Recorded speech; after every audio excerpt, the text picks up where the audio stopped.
Hi friends, welcome to DSN TET rapid revision classes. ఈ రోజు మనం 6th class Telugu 5th lesson Shataka Sudha explain చేసుకోబోతున్నాము. Already previous వీడియోలో 1st, 2nd, 3rd, 4th lessons explain చేసుకున్నాము. ఎవరైనా చూడని వాళ్ళు ఉంటే చూడండి, అందులో చాలా చాలా ఇంపార్టెంట్ బిట్స్ ఉన్నాయండి. Don't miss video. ఇందులో ఈ శతక సుధా అనేది ఈ పాఠం యొక్క ఉద్దేశం ఏంటంటే విద్యార్థుల నైతిక విలువలు పెంపొందించడానికి, వారిని ఉత్తమ పౌరులుగా ఎదిగేటట్లు చేయడమే ఈ పాఠం యొక్క ఉద్దేశం. ఇందులో ఈ పాఠం శతక ప్రక్రియ చెందింది. శతకం అంటే ఏంటి మరి? శతకం అంటే 100 పద్యాలు కలది. శతకం అంటే 100 పద్యాలు కలది అని అర్థం. కొన్ని శతకాల్లో 100కు పైగా పద్యాలు ఉంటాయి. ఈ పాఠంలో సుమతి శతకం, శ్రీకాళహస్తీశ్వర శతకం, కుమారి, సుభాషిత రత్నావళి, ప్రభుతనయ, గాంధీతాత శతకం, భరతసింహ, భవ్యచరిత శతకాలు పద్యాలు ఉన్నాయి ఈ పాఠంలో. 5th జనవరి షిఫ్ట్ 1లో వచ్చిన క్వశ్చన్ అండి. నారాయణ శతకం ఎవరిది అని అడిగారు. నారాయణ శతకం ఎవరిది? పోతన కదా. చూడండి, ఇది ఈ లెసన్ నుండే వచ్చింది. నెక్స్ట్ జనవరి 9th 2026 మార్నింగ్ షిఫ్ట్లో వచ్చిన క్వశ్చన్. ఇందులో నీతి శాస్త్ర ముక్తావళి అనే గ్రంథాన్ని రాసిందెవరు అని అడిగారు. ఇప్పుడే చెప్పాను కదా, నీతి శాస్త్ర ముక్తావళి అనే గ్రంథాన్ని రాసింది బద్దెన. ఇక్కడ ఉంది చూడండి. ఈయన సుమతి శతకంతో పాటు నీతి శాస్త్ర ముక్తావళి అనే గ్రంథాన్ని కూడా రాశాడు. వచ్చిందా? ఇప్పుడు మనం 6th క్లాస్ నుండి ఎంత ఇంపార్టెంట్ బిట్స్ ఉన్నాయో. నీతి శాస్త్ర ముక్తావళి, బద్దెన. నెక్స్ట్ ఇది 9th జనవరి మార్నింగ్ షిఫ్ట్. నెక్స్ట్ 8th జనవరి 2020 ఆఫ్టర్నూన్ షిఫ్ట్. ఇందులో పద్యం ఇక్కడ వచ్చింది. దాశరథి కరణాపయోనిధి ఎవరి శతకం? కంచర్ల గోపన్న. ప్రతి షిఫ్ట్లో ఒక శతకం కంపల్సరీ ఉంటుంది. నెక్స్ట్ 6th జనవరి మార్నింగ్ షిఫ్ట్. ఇందులో రచనలు. ఇక్కడ పద్యం మత్తేపం ఇచ్చిండి, ప్రాసనియమం అడిగాడట. నెక్స్ట్ ఇక్కడ సీనరే రచనలు అడిగారు. ఇప్పుడు జనవరి 2026 మార్నింగ్ షిఫ్ట్లో మ్యాథ్స్ రాశాను ఫస్ట్. ఇటు తెలుగు. ఇక్కడ పాలవెల్లి రచన నేను నిన్న ఎక్స్ప్లెయిన్ చేసుకున్నాం. పల్లదుర్గయ్య వర్షం లెసన్. పాలవెల్లి రచన, గంగిరెద్దు పాలవెల్లి 2 రచనలు చేసేరు అని చెప్పాను కదా. ఈ వెరీ వెరీ ఇంపార్టెంట్ కూడా చెప్పాను. వచ్చింది క్వశ్చన్. నెక్స్ట్ ఈరోజు ఎక్స్ప్లెయిన్ చేసుకున్నదల్లా లింగ వచన విభక్తులు కానిది అవ్యవం అని చెప్పాను. ఈ వీడియో టోటల్ చూస్తే మీకు అర్థమవుతుంది అవ్యవం. నెక్స్ట్ జనవరి 11th ఆఫ్టర్నూన్ సెషన్లో మళ్ళీ పాలవెల్లేది వచ్చింది. పాలవెల్లని ఖండకావ్యం పల్లదుర్గయ్య. మార్నింగ్ ఏమో గంగిరెద్దు. తర్వాత ఒకసారి ఇతను ఉస్మానియా యూనివర్సిటీకి చెందింది ఎవరు అంటే పల్లదుర్గయ్య. ఈ లెసన్ నుండి 3 బిట్స్ వచ్చాయి. ప్రతి షిఫ్ట్లో ఒక్కొక్క బిట్టు. మకుటం అంటే ఏంటిది? పద్యం చివరిలో వచ్చేది మకుటం. ఈ విధంగా అడిగారు. ఇక్కడ పద్యంలో వేమల శతకం ఇచ్చారట. నెక్స్ట్ 4th జనవరి షిఫ్ట్ 1లో వచ్చిన క్వశ్చన్. శ్రీలంక రామేశ్వర శతకం ఎవరిది? నంబి శ్రీధర్రావు. శ్రీలంక రామేశ్వర శతకం కంపల్సరీ కాబట్టి ఈ వీడియో అసలే మిస్ చేయకండి. Line to line very important. నేను ఈ పేపర్స్ అన్నీ కలిపి కూడా ఒక వీడియో చేశానండి. ఎవరైనా చూడని వాళ్ళు ఉంటే చూడండి. అంటే తెలుగు నుండి ఎక్కడి నుండి బిట్ వస్తుంది అని టోటల్ అనాలిసిస్ చేసి నేను వీడియో చేశాను. ఎవరైనా చూడని వాళ్ళు ఉంటే నేను డిస్క్రిప్షన్లో లింక్ ఇస్తాను, చూడండి. నెక్స్ట్ ఫస్ట్ శతకం సుమతి శతకం బద్దెన రాశాడు. బద్దెన 13వ శతాబ్దానికి చెందినవాడు. లౌకిక నీతులను అతి సులువుగా కంద పద్యాల్లో ఇమర్చిన సుమతి శతకాన్ని రాసిన కవి బద్దెన ఎటువంటి పద్యాలు రాసేవాడు అంటే కంద పద్యాల్లో ఇమర్చి సుమతి శతకాన్ని రాసిన కవి బద్దెన. ఈ బద్దెన ఎవరు? వెమ్లాడ చాళుక్య రాజు భద్రభూపాలుడే బద్దెన అని చరిత్రకారుల అభిప్రాయం. ఈ బద్దెన ఎవరంటే వెమ్లాడ చాళుక్య రాజు. చాళుక్యులు ఉంటారు కదా రాజులు, అతడే భద్రభూపాలుడే బద్దెనగా పేరు ప్రసిద్ధి చెందాడు అని చరిత్రకారులు చెప్తున్నారు. ఈయన సుమతి శతకంతో పాటు నీతి శాస్త్ర ముక్తావళి అనే గ్రంథాన్ని రాశాడు. ఇది వెరీ వెరీ ఇంపార్టెంట్. నీతి శాస్త్ర ముక్తావళి అనే గ్రంథాన్ని ఎవరు రాశారు అని ప్రీవియస్ స్టేట్లో వచ్చింది. ఎవరు? బద్దెన. ఇతని శతకం సుమతి శతకం. ఇతను ఎటువంటి పద్యాల్లో ఇమర్చి రాశాడు? కంద పద్యాల్లో ఇమర్చి సుమతి శతకాన్ని రాశాడు. నెక్స్ట్ సెకండ్ది శ్రీకాళహస్తీశ్వర శతకం రాసింది దూర్జటి. శ్రీకాళహస్తీశ్వర శతకం రాసింది దూర్జటి. 16వ శతాబ్దానికి చెందినవాడు. మహాకవి దుర్జటి 16వ శతాబ్దంకు చెందినవాడు. శ్రీకృష్ణ దేవరాయల ఆస్థానంలో ఉండే అష్టదిగ్గజ కవులలో ఈయన కూడా ఒకరు. అష్టదిగ్గజ కవులలో ఒకరు ఎవరు? దుర్జటి. అష్టదిగ్గజ కవులు ఇంకా ఎక్కడుంటారు? నిన్న ప్రీవియస్ వీడియోలో చెప్పాను. ఏంటిది? లేఖలెస్సను చెప్పేటప్పుడు వాళ్ళు గద్వాల్ కోటకి వెళ్తారు. గద్వాల్ కోటకి వెళ్తే వాళ్ళ ఫ్రెండ్కి లేఖ రాస్తే ఆ గద్వాల్ కోటలో చిన్న భూపాలుడు అనే రాజు దగ్గర అష్టదిగ్గజ కవులు ఉంటారు అని చెప్పాను. గుర్తుందా? ఎవరైనా ప్రీవియస్ వీడియో చూడకుండా చూడండి. అష్టదిగ్గజ కవులు శ్రీకృష్ణ దేవరాయల దగ్గరనే కాదు, చిన్న భూపాలుడు దగ్గర కూడా అష్టదిగ్గజ కవులు ఉన్నారు. ఇది టెట్బిట్ అండి, అందుకే మళ్ళీ చెప్పాను. అష్టదిగ్గజ కవులలో ఈయన కూడా ఒకరు. ఎవరు? దుర్జటి. శ్రీకాళహస్తీశ్వర శతకంతో పాటు శ్రీకాళహస్తి మహత్యము అనే ప్రబంధాన్ని రాశాడు. శ్రీకాళహస్తీశ్వర శతకం అండ్ శ్రీకాళహస్తి ప్రబంధం రాశాడు. అతులిత మాధురి మహిమ కలిగి శ్రీకృష్ణ దేవరాయలు ఇతడిని ప్రస్తుతించాడు, అంటే పొగిడాడు.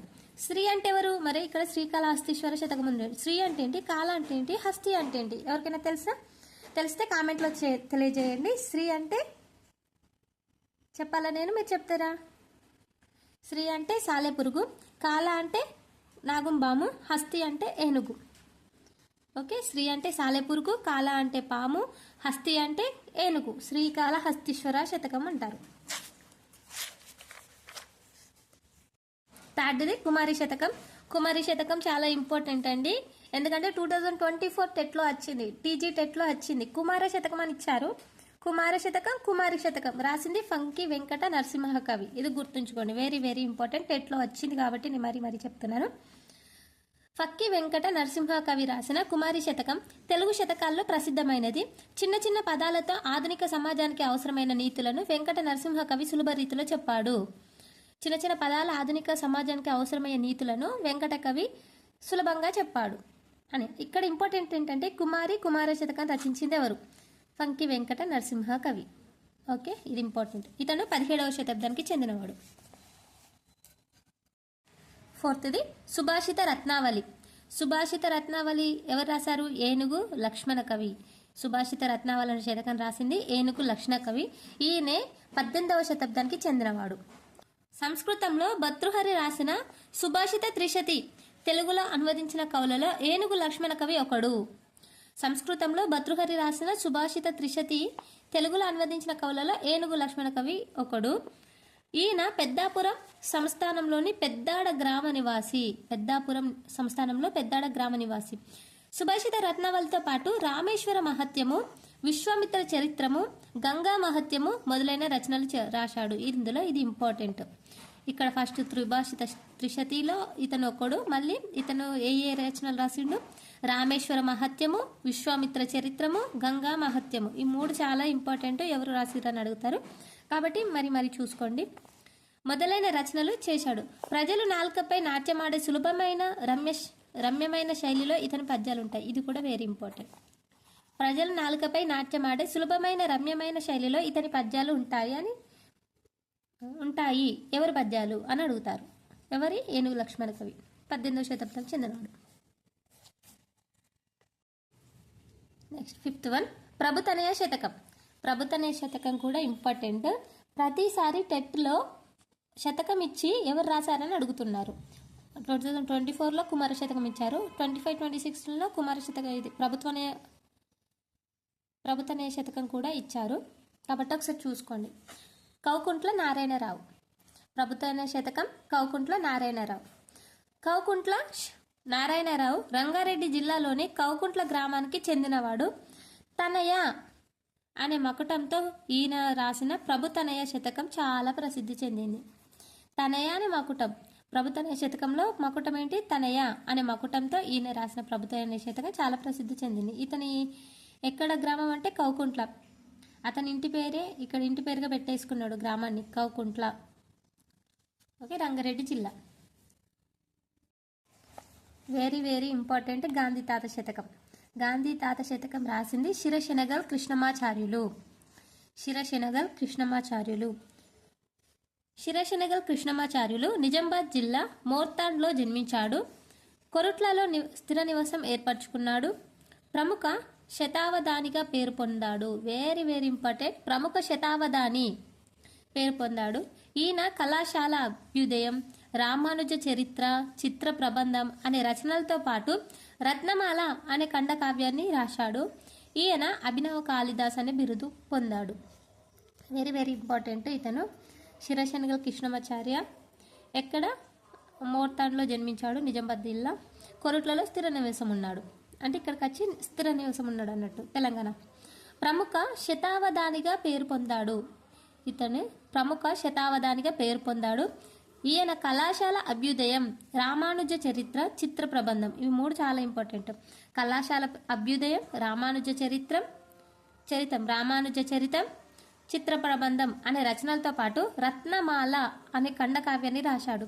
రత్నమాల అనేది ఇక్కడ ఖండకావ్యం, ఇక్కడ ఇవి గుర్తుంచుకోండి, ఇవి రచనలు, ఇవి ఖండకావ్యం. ఆయన బిరుదు అభినవ కాళిదాసు. ఓకే, అభినవ కాళిదాసు అనే బిరుదు ఇంకొకరి కూడా ఉంటుంది. ఎవరికి? వానమామలై వరదాచార్యులు. ఇలా మనకు ఏదైనా నచ్చినప్పుడు డైరెక్ట్ మనకు అతనికి సంబంధించి ఇంకో బిరుదు ఎవరికైనా ఉంటే ఇక్కడ రాసుకోవాలి. నేను ఇక్కడ రాసుకున్నాను, అందుకే నాకు ఈజీగా అయింది. వానమామలై వరదాచార్యులకి అభినవ కాళిదాస్ అనే బిరుదుంది. అలాగే శిరశనగల కృష్ణమాచారి కూడా వానమామలై లాగా అభినవ కాళిదాస్ ఇద్దరికి ఉంది. 7th భరతసింహ శతకం. భరతసింహ శతకం రాసింది సూరోజు బాలనరసింహాచారి. సూరోజు బాలనరసింహాచారి నల్గొండ జిల్లా చిన్న కాపర్తి గ్రామానికి చెందినవాడు. నల్గొండ జిల్లా చిన్న కాపర్తి గ్రామానికి చెందినవాడు. కవితాకేతనం, బాల నృసింహ శతకం, మహేశ్వర శతకం, భగవద్గీత కందామృతం, వీర బ్రహ్మేంద్ర స్వామి చరిత్ర మొదలైన పుస్తకాలు రాశాడు. ఇతను సహజ కవిగా ప్రసిద్ధి చెందాడు. ఇక్కడ చూడండి, సహజ కవి అని బిరుదు ఇంకెవరికి ఉంది? పోతన కదా, ఇద్దరికి ఉందన్నట్టు. ఇప్పుడు సహజ కవి అని బిరుదు పోతన, సూరోజు బాల నరసింహాచారి. నెక్స్ట్ ఇతను భరత సింహ శతకమే కాకుండా మహేశ్వర శతకం, బాల నృసింహ శతకం కూడా రాశాడు. ఇవి 2 శతకాలు. నెక్స్ట్ కవితాకేతనం, భగవద్గీత కందామృతం, వీర బ్రహ్మేంద్ర స్వామి చరిత్ర మొదలైన పుస్తకాలు రాశాడు. శతకాలు రాశాడు, పుస్తకాలు రాశాడు, రాసి సహజ కవిగా ప్రసిద్ధి చెందాడు. ఎవరు? సూరోజు బాల నరసింహాచారి. ఇక్కడ డివైడ్ చేసుకోవాలి. కవితాకేతనం, భగవద్గీత కందామృతం, వీర బ్రహ్మేంద్ర స్వామి చరిత్ర, ఇవి 3 పుస్తకాలు. బాల నృసింహ శతకం, మహేశ్వర శతకం, ఇవి శతకాలు. నెక్స్ట్ 8th భవ్య చరిత శతకం. డాక్టర్ టివి నారాయణ, ఇది కూడా ప్రీవియస్ బిట్టేనండి. డాక్టర్ టివి నారాయణ హైదరాబాద్ జిల్లాకు చెందినవాడు. ఈయన విద్యావేత్తగా, ఆధునిక దర్శనికుడిగా గుర్తింపు పొందాడు. జిల్లా విద్యాశాఖాధికారిగా, పబ్లిక్ సర్వీస్ కమిషన్ సభ్యుడిగా సేవలందించారు. జిల్లా విద్యాశాఖాధికారిగా, పబ్లిక్ సర్వీస్ కమిషన్ సభ్యుడిగా సేవలందించాడు. ఇతను రాసిన రచనలు చూద్దాం. జీవన వేదం, హర్షపుత్ర శతకం, భవ్యచరిత శతకం, ఆత్మదర్శనం, కవితా సంపుటి, అమర వాక్సుధ స్రవంతి మొదలైన రచనలు రాశాడు. ఇతడు జీవన వేదం రచన, హర్షపుత్ర శతకం, భవ్యచరిత శతకం, ఆత్మదర్శనం అనే కవితా సంపుటి, అమర వాక్సుధ స్రవంతి, ఇది ఏంటి? ఉపనిషత్తులపై వ్యాస సంపుటి మొదలైన రచనలు రాశాడు. వెరీ వెరీ ఇంపార్టెంట్, గుర్తుంచుకోవాలి. హర్షపుత్ర, భవ్యచరిత్ర శతకాలు, ఆత్మదర్శనం, కవితా సంపుటి, అమరవాక్సుధ స్రవంతి, ఉపనిషత్తుల్లోని వ్యాస సంపుటి. ఏ విధంగా అడుగుతారో తెలియదు కదా. ఇప్పుడు ఏ విధంగా అంటే డాక్టర్ టివి నారాయణ రాసిన కవిత సంపుటి ఏంటి అని ఇచ్చి ఇవే ఆప్షన్స్ ఇస్తాడు. కవిత సంపుటి ఏది ఇందులో? ఆత్మదర్శనం. ఓకే, అందుకే మనం పర్ఫెక్ట్గా చదవాలి ఏది చదివినా. నెక్స్ట్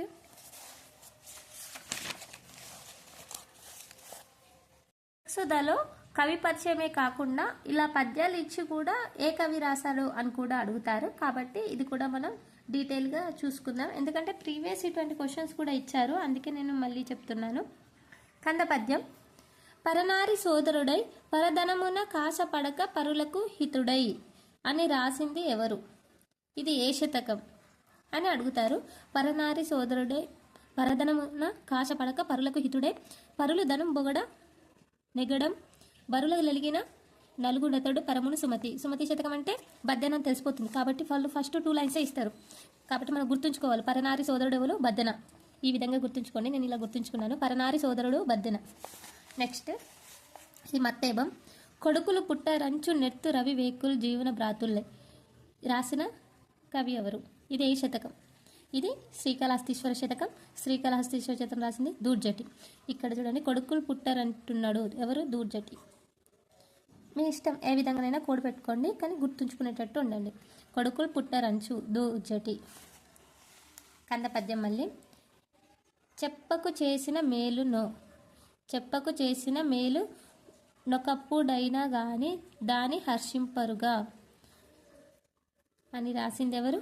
ఫక్కి వెంకట నరసింహకవి. కుమారి శతకం ఇదండి. కుమారి కాబట్టి కుమారి శతకం. ఇక్కడ చూడండి, చెప్ప ఫక్కి, కాకు కావత్తు పాకు పావత్తు, చెప్ప ఫక్కి అంటే ఫస్ట్ 2 లైన్స్ గుర్తుంచుకోవాలి కాబట్టి ఇలా కోడ్. ఎందుకంటే మనకు ఇక్కడ శతకం ఇవ్వరు, శతకం ఇస్తే తొందరగా గుర్తుపట్టేస్తాం కాబట్టి శతకం ఇవ్వకుండా అడుగుతారు. టెట్ పేపర్ 2లో అడుగుతారు ఇలా, లేకుంటే డిఎస్సిలో అడుగుతారు కొంచెం టఫ్గా. నెక్స్ట్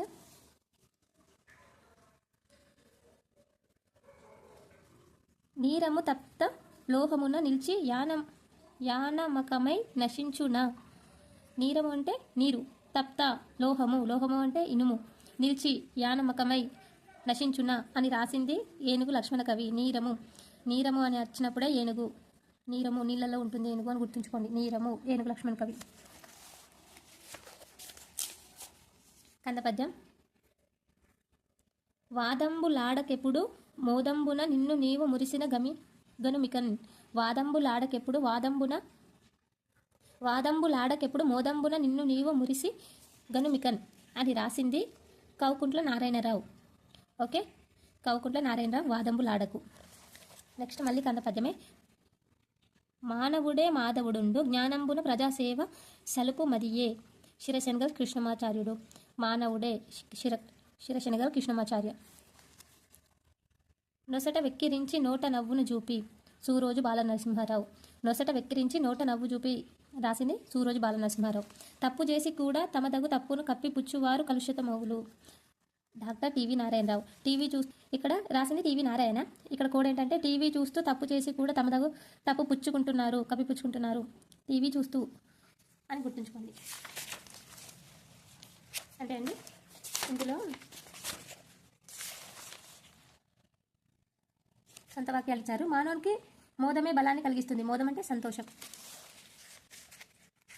విభక్తి ప్రత్యయాలు ఉన్నాయి ఇక్కడ. చెరువు నందు అనేది సప్తమి విభక్తి. చదువునకు మూలం శ్రద్ధయే నకు షష్ఠి విభక్తి. చేసిన తప్పు ను అనేది ద్వితీయ విభక్తి. డూములు ప్రథమ విభక్తి. నిన్ను ద్వితీయ విభక్తి. కడుపులో విషం ఉన్నవారు కాలు నాగు కంటే పంచమి విభక్తి. ఘటము నందు నీరు నిండుగానుంది నందు సప్తమి విభక్తి. బిట్. దేశభక్తులు దేశం డాష్ తమ సర్వస్వాన్ని త్యాగం చేశారు. దేశం కొరకు తమ సర్వస్వాన్ని త్యాగం చేశారు. కొరకున్కై చతుర్థి విభక్తి. బిట్. హింస డాష్ దేనిని సాధించలేం. హింసతో దేనిని సాధించలేం. తృతీయ. అతడు కుంచెతో చిత్రాలు గీశాడు. తృతీయ. వాదాలు పెట్టుకోవడం డాష్ మనసు ప్రశాంతతను కోల్పోతుంది. వాదాలు పెట్టుకోవడం వల్ల పంచమి విభక్తి. బాలికలు బహుమానాలు తీసుకోవడానికి వేదికపైకి ఎక్కారు. బాలికలు లు అనేది డూము ఊలు ప్రథమ విభక్తి. రైతు నాగలితో పొలం దున్నుతున్నాడు. చేతంచెన్ తోడంతో తృతీయ విభక్తి. చెరువులో బట్టలు ఉతకద్దు. చెరువులో కిన్కున్ యొక్క లోపల షష్ఠి విభక్తి. పెద్దల మాటలను గౌరవించాలి. ద్వితీయ విభక్తి. నిన్ను ద్వితీయ విభక్తి. పసివాడు పాల డాష్ ఏడుస్తున్నాడు. కొరకు చతుర్థి వరకు కొరకునికై చతుర్థి విభక్తి. బాలబాలికలు స్వయం కృషితో పైకి రావాలి. తృతీయ విభక్తి. సుస్మిత డాష్ మానస తెలివైంది. సుస్మిత కంటే పంచమి విభక్తి. ఇక్కడ అవ్యయం ఇచ్చారు. ఇది వెరీ వెరీ ఇంపార్టెంట్. అవ్యయమును మనకు ఆశ్చర్యార్థకం కొంచెం కన్ఫ్యూజ్ అవుతుంది. అవేంటో ఇప్పుడు తెలుసుకుందాం. టెట్లో ఖచ్చితంగా ఇస్తున్నారు, చూసుకోండి ఒకసారి. క్రింది తరగతుల్లో భాషా భాగంలోని నామవచన సర్వనామం క్రియా విశేషాల గురించి తెలుసుకున్నాము కదా. ఇప్పుడు అవ్యయం అంటే ఏంటో తెలుసుకుందాము. అవ్యయం నిదానమే ప్రధానం, అట్లని సోమరితనం పనికిరాదు. అట్లని మనిషికి వినయం అలంకారం, అయితే అతి వినయం పనికిరాదు. అయితే ఆహా ఈ ప్రకృతి దృశ్యం ఎంత బాగుందో, ఆహా. అట్లని అయితే ఆహా. ఈ వాక్యాల్లో ఉన్న అట్లని అయితే ఆహా మొదలైన పదాలు చూశారు కదా. ఇవి పుల్లింగం స్త్రీలింగం లేదా నపుంసకలింగానికి చెందిన పదాలు కావు. అట్లేవి విభక్తులు కావు. ఏకవచన బహువచనకు తేడా కూడా లేదు. అట్లని పదాలను అవ్యయాలు అంటాం. అంటే లింగ వచన విభక్తులు లేని పదాలను ఏమంటాం? అవ్యయాలు అంటాం. ఇక్కడ డెఫినేషన్ చూడండి. లింగ వచన విభక్తులు లేని పదాలను అవ్యయాలు అంటాం. అవేంటి? అట్లని, అయితే, ఆహా. ఎగ్జాంపుల్, ఇది ఇంపార్టెంట్ బిట్. ఆహా, అట్లని, శబాష్ మరియు అమ్మో, అయితే. ఇవి అవ్యయ పదాలు, గుర్తుంచుకోండి. ఆహా, అట్లని, శబాష్ మరియు అమ్మో, అయితే అవ్యయ పదాలు. నెక్స్ట్ మనం పోతన బాల్యం గురించి ఎక్స్ప్లెయిన్ చేసుకుందాము నెక్స్ట్ వీడియోలో. ఈ వీడియో మీకు నచ్చినట్టయితే లైక్ చేయండి, షేర్ చేయండి, మీ ఫ్రెండ్స్ కూడా షేర్ చేయండి. Thank you.